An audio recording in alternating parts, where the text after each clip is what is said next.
I was waiting for Samsung to publish this video so that we can take a closer look at the beginning of the foldable Galaxy era.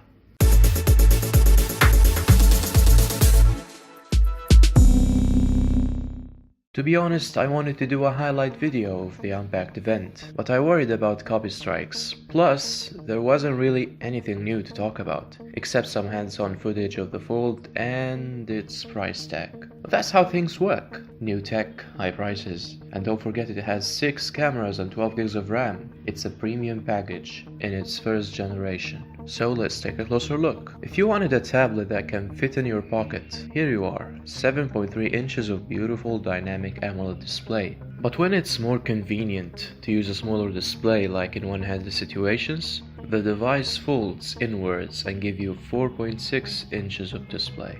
On top of it is a single front camera for the phone mode. Enough for a quick selfie. If you want to take your selfie with 2 front cameras for that depth, you have the option as well in tablet mode. Nice notch, by the way. At least it's not in the middle of the display, so not as distracting. On the back of both tablet and phone modes is a triple camera module. Main camera with variable aperture, telephoto camera with 2x optical zoom, and an ultra-wide camera to go ultra-wide. On the bottom you have USB Type-C, the microphone, the speaker, but no headphone jack this time. Maybe they really needed the extra room for the new battery design and the new hinge. The battery is capable of reverse wireless charging, so basically you can charge your wearables or even another phone capable of wireless charging by placing them over the back of your Fold. The hinge color is customizable, so choose the color you like, because you're paying a ton of cash. But the design overall is great. Such mechanism seamlessly allows you to fold and unfold the device tens of thousands of times without having to worry about scratched plastic screens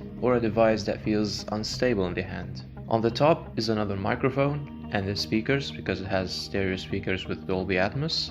And of course it supports DeX, so you can basically use it as an Android computer with full multitasking.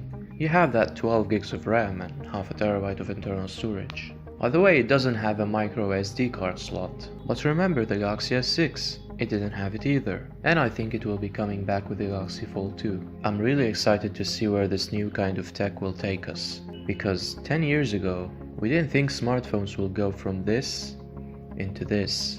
And as always, thanks for watching, drop a like, comment below how you think the Fold will evolve, subscribe for more, and I'll see you next time.